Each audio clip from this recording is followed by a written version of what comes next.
Shalom, saudara yang kasih dalam Tuhan. Bersyukur kalau pada hari ini kembali kita diperkenankan untuk bersama-sama merenungkan akan bagian firman Tuhan. Mari saya ajak setiap kita, dimanapun kita berada saat ini, kita persiapkan hati kita, pikiran kita. Kita berdoa memohon supaya Tuhan menolong setiap kita, supaya kita bisa mempunyai sebuah hati, sebuah kerinduan untuk belajar firman Tuhan. Kita masuk dalam doa. Bapa dalam kerajaan surga, saat ini Tuhan, kami datang kepada Tuhan. Kami bersyukur karena Tuhan begitu mengasihi kami. Tuhan senantiasa menguatkan setiap kami. Tuhan senantiasa ada bersama dengan kami. Tuhan selalu mau mendengarkan seruan permohonan kami. Dan Tuhan tahu apa yang paling kami butuhkan. Saat ini Tuhan, kami sungguh memohon pertolongan Tuhan untuk memberikan kami hati dan pikiran yang sungguh boleh ditaklukkan di bawah kebenaran firman Tuhan. Tuhan, tolong kami untuk memiliki kerinduan yang mendalam di dalam belajar akan firman Tuhan. Tolong kami Tuhan. Kami butuh Tuhan menolong, menyertai kami, memberikan kami hikmat untuk kami mengerti dengan baik, bisa dapat memaknai akan firman Tuhan, mempraktekkan dalam kehidupan kami yang penuh dengan tantangan ini. Tolong kami Tuhan. Kami rindu, kami bisa dikuatkan oleh firman Tuhan. Hanya dalam nama Tuhan Yesus kami berdoa dan mengalaskan doa permohonan kami. Haleluya. Amin. Bapak yang terkasih dalam Tuhan, hari ini kita akan merenungkan sebuah topik dari Yakobus pasal 1 ayat 5 sampai dengan 8. Dengarkanlah firman Tuhan dari Yakobus 1 ayat 5 sampai 8. Tetapi apabila di antara kamu ada yang kekurangan hikmat, hendaklah ia memintakannya kepada Allah, yang memberikan kepada semua orang dengan murah hati dan dengan tidak membangkit-bangkit, maka hal itu akan diberikan kepadanya. Hendaklah ia memintanya dalam iman dan sama sekali jangan bimbang, sebab orang yang bimbang sama dengan gelombang laut yang diombang-ambingkan kian kemari oleh angin. Orang yang demikian janganlah mengira bahwa ia akan menerima sesuatu dari Tuhan. Sebab orang yang mendua hati tidak akan tenang dalam hidupnya. Saudara-saudara, suatu ketika di sebuah kompleks perumahan terdapat adu mulut pertengkaran yang hebat antara seorang pria dan seorang wanita. Volume suara pertengkaran yang makin dahsyat, makin tinggi, naik hingga mencapai 2 oktav. Syukur-syukur kalau mereka mempunyai warna suara yang tinggi, seperti artis penyanyi Celine Dion atau almarhum Whitney Houston. Tapi ternyata ini bukan, mereka memiliki warna suara seperti itu, tapi warna suara yang membuat orang-orang penasaran apa yang sedang terjadi. Sehingga tanpa ada instruksi dan tanpa ada yang mengajak untuk datang, warga dan tetangga yang berada di sekitar tempat kejadian di mana terjadi pertengkaran yang hebat ini datang menuju ke lokasi. Tanpa juga ada yang mengatur. Masing-masing dari berbagai blok yang ada di kompleks perumahan itu, masing-masing wakil dari rumahnya keluar. Dari rasa kepo yang ingin tahu, berbondong-bondong menuju ke sana. Ada apa di sana? Kami ingin tahu. Akhirnya berkerumunlah para wakil dari kompleks, dari blok yang ada di kompleks itu, dan juga tidak ketinggalan perwakilan dari security atau satpam di kompleks perumahan itu. Dan sisi positif yang bisa dilihat dari kerumunan itu, mereka secara otomatis masing-masing memakai ketika akan menuju ke lokasi itu. Dan juga masing-masing menjaga jarak kurang lebih 1 meter, sampai supaya bisa mengamati akan apa yang terjadi dan juga menjaga jarak supaya masing-masing tidak terkena atau saling menjangkit akan virus daripada corona ini. Setelah itu mereka mendengar, akhirnya mereka tahu rupanya pertengkaran yang hebat di antara pria dan wanita ini, seorang bapak dan seorang ibu ini, sedang memperdebatkan siapa pemilik yang sah dari seekor anjing yang sangat lucu. Anjing yang kalau dilihat dari yang digendong oleh seorang wanita ini, oleh ibu itu, sepertinya anjing ini adalah anjing yang bukan harga yang murah. Pertengkaran yang tidak hentinya, masing-masing mengeluarkan argumen, masing-masing ngotot jika dia adalah pemilik yang sah dari anjing yang lucu ini. Warga dari sekitar kompleks yang melihat kejadian itu nggak bisa berbuat apa, hanya bisa diam. Karena mereka tidak tahu bagaimana cara membuktikan. Karena wanita yang menggendong anjing yang lucu ini, dia mengatakan dia adalah pemilik yang sah. Dia bisa menunjukkan, ini saya mempunyai kwitansi pembelian atas ekor anjing ini. Pria itu juga ngotot, ini anjingku, anjing yang hilang beberapa waktu yang lalu. Nah, akhirnya kemudian diam. Lalu kemudian salah satu security itu maju ke depan. Lalu dia meminta izin kepada ibu atau wanita yang sedang menggendong seekor anjing yang lucu ini, meminta izin kepada ibu ini, "Bu, boleh saya pinjam anjingnya sebentar?" Dan kemudian setelah itu dia menggendong anjing itu, ya kebetulan bersyukur anjing ini tidak liar, tapi anjing yang cukup dia digendong oke aja, tidak menggigit. Lalu kemudian satpam ini menginstruksikan supaya pria dan wanita ini kurang lebih berdiri di tempat yang berbeda, kurang lebih jarak 3 meter dari tempat security itu berdiri, dan meminta agar pria dan wanita itu juga memberi jarak di antara mereka. Berdirilah agak jauh, kurang lebih 3 meter, dan masing-masing juga menjaga jarak kurang lebih 3 meter antara satu dengan lainnya. Lalu setelah kedua orang itu mengikuti instruksi dari satpam ini, akhirnya satpam ini kemudian dia menjongkok dan kemudian melepaskan seekor anjing ini dari gendongannya. Dan kemudian setelah dilepaskan, anjing ini kemudian dia memperhatikan, dia terdiam sejenak, dia mengamati. Kemudian langsung anjing ini berlari menuju ke pria itu. Lalu kemudian anjing itu ketika sampai ke pria itu, dia berlari dan dia berdiri, kedua kaki depannya berdiri di kaki daripada si pria ini, dan kemudian mengelus dan kemudian bisa mendekatkan dirinya ke pemiliknya itu, si pria ini. Lalu kemudian ekornya pun bergoyang-goyang karena senang, karena sukacita bertemu kembali dengan pemiliknya yang adalah pria ini. Dari apa yang sudah dilakukan, tindakan bijak yang dilakukan oleh satpam ini, akhirnya ditemukanlah siapa pemilik yang sah dari seekor anjing yang lucu ini. Bapak Ibu dikasih Tuhan, di dalam kehidupan kita bisa mengalami kejutan-kejutan dalam kehidupan yang tidak terduga. Kejutan-kejutan itu mungkin sesuatu yang sederhana, seperti orang yang sedang mempertengkarkan siapa pemilik anjing yang sah. Kejutan-kejutan yang tidak terduga dalam hidup kita bisa berupa pergumulan tantangan kehidupan. Mungkin itu di bidang ekonomi atau keuangan, mungkin itu masalah dengan pasangan, relasi di antara anggota keluarga inti atau anggota keluarga besar. Mungkin itu berupa pergumulan kesehatan anggota keluarga, kesehatan kita. Mungkin itu terkait dengan bagaimana masa depan anak, apa yang harus dilakukan, bagaimana dengan pekerjaan, bagaimana dengan usaha. Mungkin ada sejumlah banyak tantangan dalam kehidupan kita yang kita tidak tahu, yang tidak terduga, yang bisa membuat kita dalam posisi yang sangat sulit, sehingga terkadang kita tidak tahu harus bersikap bagaimana. Inilah fakta yang memperlihatkan kepada kita setiap saat kita bisa berhadapan dengan keadaan ini, bukan? Saudara dikasih Tuhan, di dalam situasi yang sulit ini, Yakobus memberikan nasihat kepada jemaat yang dialami pada saat itu.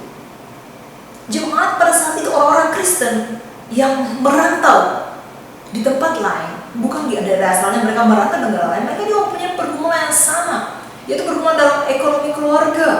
Mereka hidup miskin, mereka juga sama, sehingga akhirnya di tengah-tengah pergumulan, tantangan kehidupan, godaan kehidupan yang begitu susah, Yakobus memberikan nasihat di dalam Yakobus 1 ayat 2 yang meminta mereka mengatakan dalam kalimat, anggaplah sebagai sebuah kebahagiaan ketika kamu berada dalam berbagai tantangan kehidupan. Ya berarti memang Yakobus menyatakan memang susah. Ayo coba belajar anggap ini sebagai sebuah kebahagiaan. Ayo tetap bagaimana fokus kepada Tuhan. Ayo bagaimana tetap percaya kepada Tuhan. Ayo bagaimana tetap mengandalkan Tuhan di dalam kehidupanmu. Memang susah. Belajarlah untuk menganggap ini sebagai sebuah pelatihan di dalam iman perjalanan kita sebagai seorang anak Tuhan. Baik, kasih Tuhan, jemaat yang dilayani oleh Yakobus juga berada dalam situasi betul-betul yang tidak gampang, sama dengan kita. Karena itu setiap kita dan sebagai anak Tuhan, yang namanya hikmat itu kita butuhkan di tengah-tengah situasi yang sangat sulit ini. Hikmat di sini bukan berbicara tentang jenjang pendidikan, tingkat pendidikan. Hikmat juga bukan berbicara tentang banyaknya ilmu pengetahuan A, B, C, D yang dimiliki oleh setiap kita. Pada zaman itu, orang-orang Kristen itu bukanlah orang yang memiliki pendidikan yang tinggi. Mereka adalah petani yang miskin. Terdapat masalah di antara mereka, bukan hanya soal kemiskinan, ada banyak hal lagi yang terjadi dalam kehidupan mereka. Karena itu dikatakan bahwa hikmat itu sangat penting. Apa yang dimaksudkan dengan hikmat? Di dalam Yakobus kita juga bisa melihat penjelasannya dalam ayat yang sudah kita baca, yaitu hikmat yang dimaksudkan dan hikmat yang sumbernya dari Tuhan. Ada tiga hal yang kita bisa tahu. Ada dua hal. Yang pertama, hikmat itu berbicara sebuah sikap atau tindakan yang bijaksana ketika kita berada dalam situasi yang sulit. Hikmat yang diberikan Tuhan bukan berarti bahwa kita bebas dari masalah, lepas dari tantangan kehidupan, kita akan bisa bersuka cita, haleluya. Bukan seperti itu hikmat yang dimaksudkan, hikmat yang dianugerahkan oleh Tuhan kepada setiap kita. Tetapi bagaimana hikmat itu mengajarkan kita, inilah sikap, tindakan bijaksana yang harus kamu lakukan. Contoh, misalnya ketika ada sebuah mobil mogok, orang yang cerdas, dia akan memiliki sejumlah ide-ide cemerlang penyebab kenapa mobil ini mogok. Tetapi orang yang bijaksana, dia akan langsung menerapkan ide-ide itu dalam bentuk tindakan. Tindakan langsung, yaitu mencari bantuan siapa yang bisa membantu untuk segera memperbaiki sehingga mobil yang mogok itu bisa berjalan lagi. Nah ini di sini kita bisa melihat bahwa inilah hikmat yang dibutuhkan di tengah-tengah situasi yang sulit.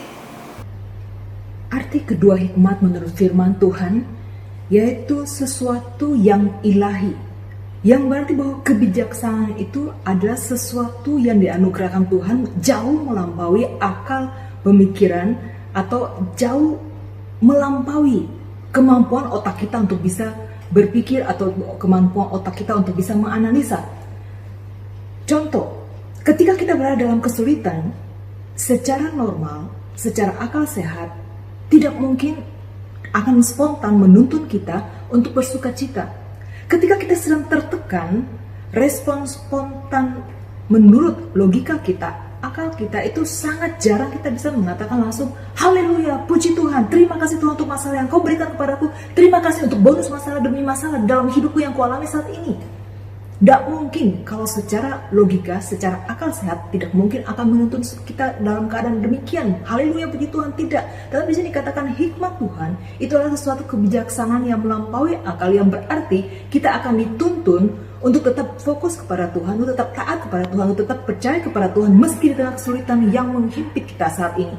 Itulah arti hikmat menurut firman Tuhan. Nah, bagaimana caranya kita bisa mendapatkannya? Dikatakan bahwa mintalah kepada Tuhan. Jangan takut untuk meminta kepada Tuhan. Tuhan kita ada Tuhan yang murah hati. Sama seperti ketika seorang anak ingin makan, atau lapar, pengen makan sesuatu, dia akan dengan mudahnya, dia akan istilah tidak takut untuk minta kepada orang tuanya, bukan? Mak, saya lapar, atau Pak, saya pengen dong makan es krim. Sangat mudah untuk dia minta karena dia tahu papanya, orang tuanya pasti akan memberikan kepada dia. Ya sama dengan kita ketika kita mau datang kepada Tuhan, minta kepada Tuhan. Tuhan tidak pelit. Tuhan pasti akan memberikan kepada kita. Tuhan tidak akan memberikan sejumlah persyaratan A, B, C, dan D. Tuhan tidak akan mengatakan nanti ketika saya akan memberikan hikmat kepadamu, kamu harus membawa fotokopi tanda pengenal, yaitu berupa KTP, SIM, A, B, C, atau misalnya bawa kartu pelajar, kartu mahasiswa, datang untuk saya bisa lihat betul tidak kamu ini. Tidak perlu bawa kartu identitas ketika kita akan datang kepada Tuhan. Stok hikmat yang dimiliki oleh Tuhan sangat banyak. Tuhan mengatakan bahwa datang kepada dia, minta kepada dia. Jangan takut untuk minta kepada dia. Tuhan tidak akan mengadakan persyaratan, ikatan. Saya akan memberikan kepada kamu, maka kamu harus balas jasa kepada saya. Tidak. Tuhan tidak akan mengatakan ketika saya sudah menganugerahkan, maka kamu harus membawa tunai 20 juta setor ke gereja.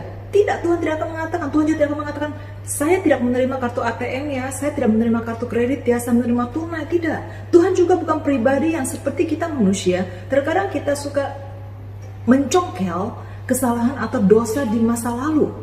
Tuhan kita bukan demikian. Meskipun kita ada satu pribadi atau seseorang yang kadang ya tobat kumat dalam perjalanan iman kita kepada Tuhan, Tuhan tidak akan mengatakan itu. Tuhan tidak akan mengatakan, lu itu lebih banyak kumatnya daripada tobatnya. Lu itu tidak setia kepada saya. Lu suka ngomel-ngomel, marahin saya, protes saya, mengatakan saya jahat. Engkau suka-suka mau datang, mau sakiti saya, suka-suka kamu, dan saya harus sabar terhadap kamu. Rasain lu, saya tidak akan memberikan hikmat itu kepada kamu. Biar kamu jungkir balik, saya tidak akan memberikan kepada kamu. Tuhan kita tidak demikian. Tuhan adalah pribadi yang betul-betul memberikan dengan murah hati. Dia tidak akan mengungkit dan dia tidak akan membahas bagaimana jasanya dia kepada kita. Tidak.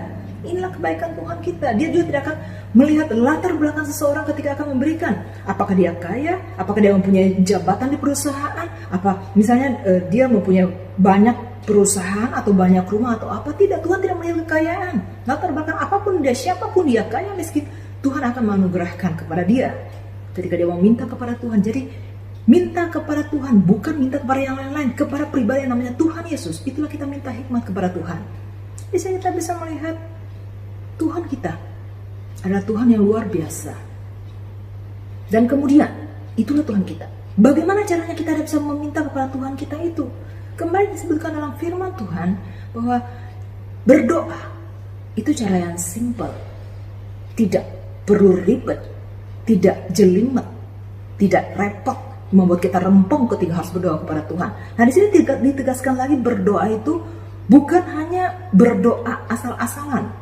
Dalam arti ditegaskan di sini bagaimana pentingnya kita berdoa dengan iman. Dalam arti bahwa kita percaya 100% ketika kita berdoa kepada Tuhan. Bukan istilah, Tuhan kira-kira mau nggak ya memberikan kepada saya? Saya ini kan jahat.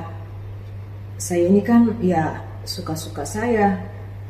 Hari ini berbuat dosa, berbuat jahat, pengakuan dosa kepada Tuhan, minta ampun, besok umat lagi. Saya kan susah, tidak pernah bisa menjadi berkat bagi sesama, yang ada menjadi batu sandungan. Tuhan tidak mungkin kasih saya. Saya bisa maklumilah kalau saya tidak dikasih hikmat oleh Tuhan. Lalu selain tegaskan Tuhan ingin kembali ditegaskan 100% berdoa dengan iman. Ketika berdoa, percayalah, kenalilah Tuhanmu itu. Apakah dia adalah pribadi yang seperti pemikiran kita yang terbatas, atau dia pribadi di luar pemikiran kita yang terbatas? Kembali diingatkan, Tuhan tidak seperti yang kita bayangkan. Tuhan adalah Maha Pengampun, Dia adalah baik, dan Dia mau mendengarkan doa kita. Dan tentunya Dia akan menjawab sesuai dengan kehendaknya yang terbaik bagi setiap kita. Jadi berdoa dengan iman. Dan kita melihat apa akibat orang yang berdoa dengan bimbang atau tidak yakin ketika dia berdoa meminta kepada Tuhan. Dijelaskan dalam ayat 6-8 di situ 3 kali penggambaran orang yang ragu, mempunyai sikap yang bimbang, tidak percaya ketika dia berdoa, tidak dengan yakin berdoa. Yaitu yang pertama dikatakan dia akan seperti gelombang laut yang diombang-ambingkan, tidak ada pijakan yang tepat. Ketika angin datang, tiup ke kanan, ikut ke kanan, tiup ke kiri, ikut ke kiri. Nah, orang ini dikatakan orang yang tidak tetap, tidak kokoh di dalam kehidupannya, kemana mengikuti arah angin. Jadi inilah gambaran orang yang ragu, tidak mendapatkan sesuatu. Kemudian yang kedua dikatakan bahwa orang yang ragu ketika dia berdoa itu tidak menerima apapun dari Tuhan, dalam ayat ke-7. Yang ketiga digambarkan bahwa dia tidak akan tenang. Jadi hidupnya tidak akan tentram selamanya. 3 kali kita lihat penggambaran ini, yang berarti bahwa penegasan kepada kita, inilah gambaran orang yang ragu, berdoa dan tidak percaya Tuhan akan mengabulkan kepada dia. Lebih baik tidak usah berdoa. Nah, Bapak Ibu dikasih Tuhan, kembali di sini kita bisa melihat luar biasanya Tuhan kita dan bagaimana pentingnya hikmat di tengah-tengah pergumulan yang sedang kita alami saat ini. Di sebuah jalan di Alabama, Amerika Serikat, ada sebuah monumen yang didirikan, yaitu monumen berupa ukiran seekor serangga, yaitu seperti mirip kumbang di atas batu yang kemudian diangkat oleh seseorang.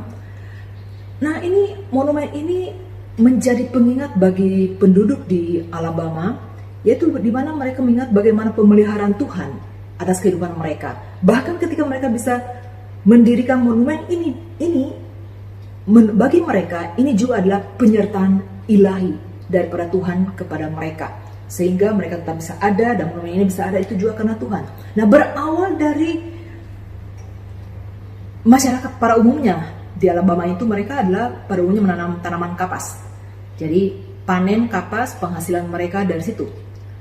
Seiring waktu, entah bagaimana kemudian tanaman mereka diserang dengan hama, yaitu seekor serangga yang merusak setiap tanaman, menusuk bagian tanaman-tanaman itu sehingga gagal panen dan mengalami kerugian yang cukup besar akibat dari serangga ini.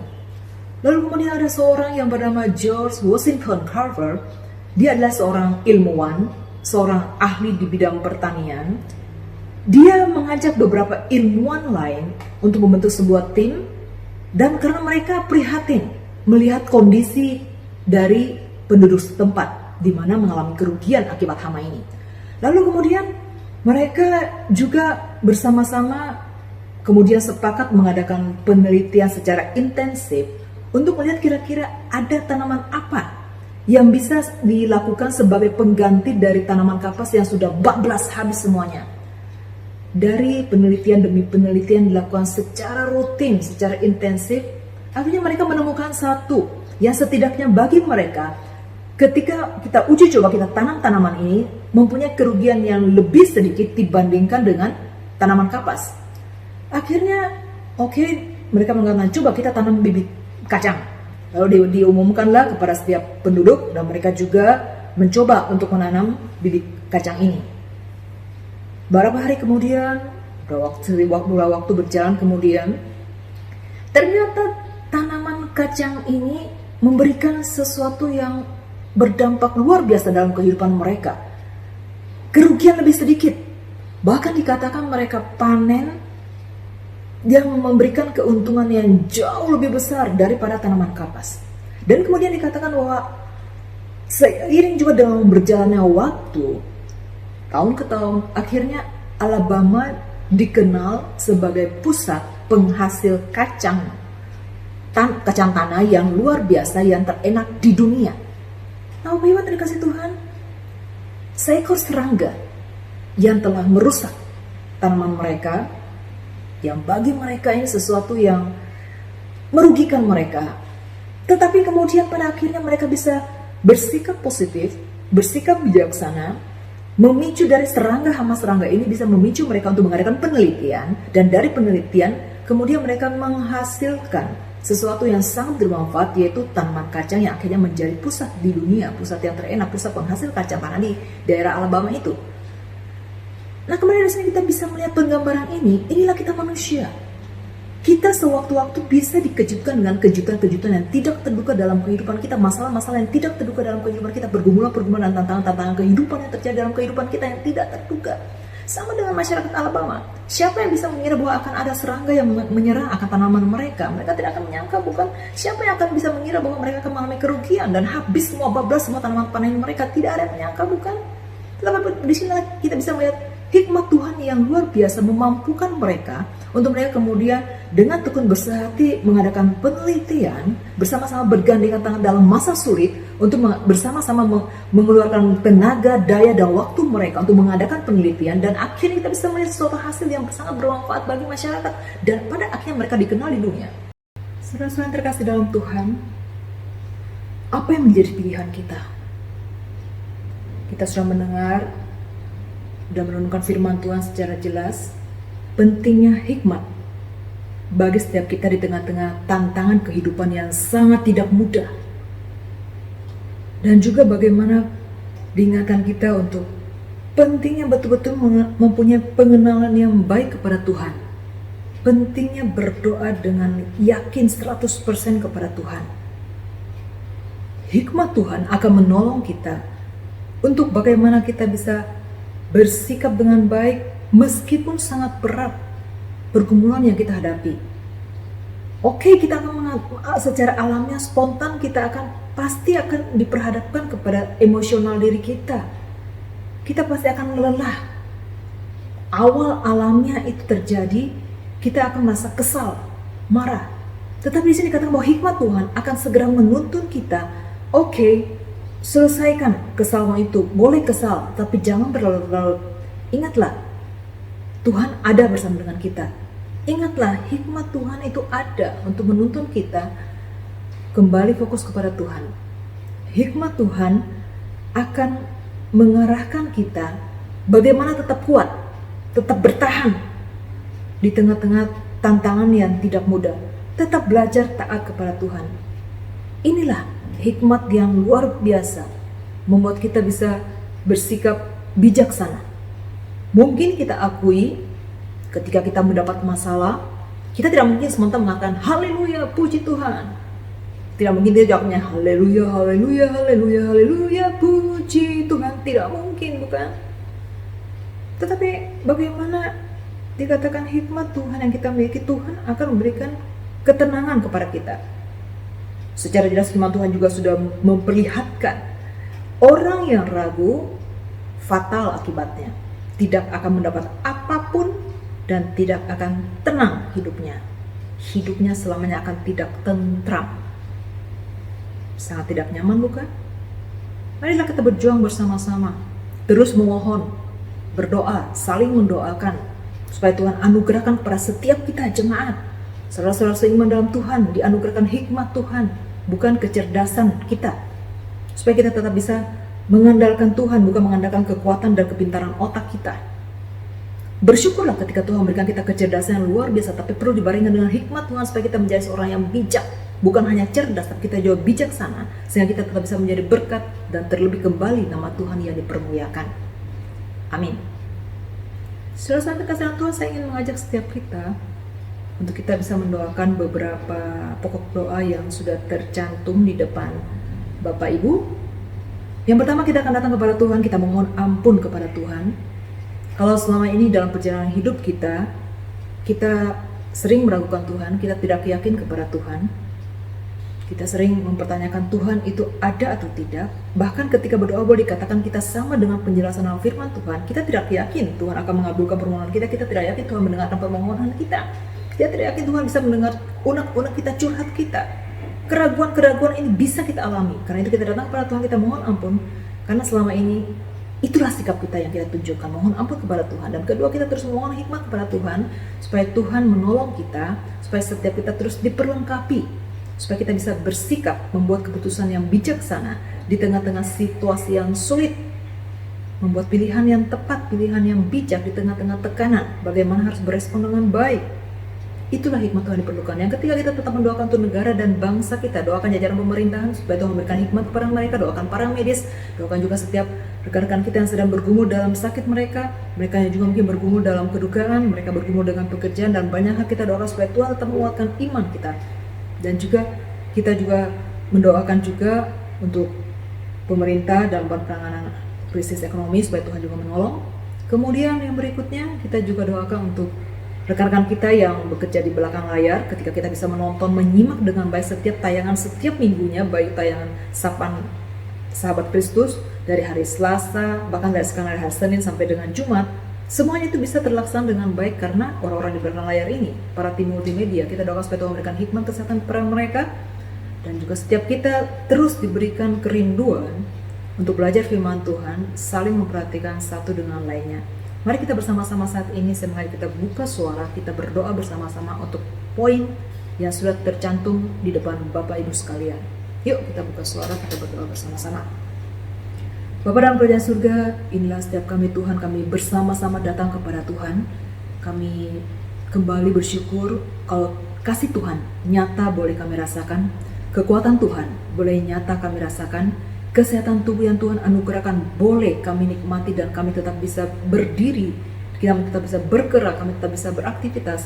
Itu semua anugerah Tuhan kepada kami. Terima kasih untuk damai sejahtera sejati yang Tuhan anugerahkan kepada setiap kami. Terima kasih karena Tuhan selalu menggandeng tangan kami di tengah-tengah kesulitan yang kami alami, di tengah-tengah kejutan kehidupan yang tidak terduga dalam kehidupan kami.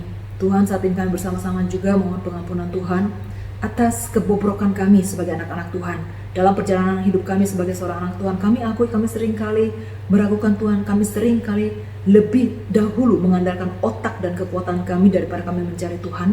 Kami seringkali menggerutu, ngomel kepada Tuhan, marah kepada Tuhan, daripada kami mengandalkan Tuhan, daripada taat kepada Tuhan dan menghormati Tuhan. Ampuni kami, inilah kebobrokan kami Tuhan. Kami akui pada Tuhan kejelekan kami, kekurang ajaran kami kepada Tuhan. Ampuni kami Tuhan, tolong kami Tuhan.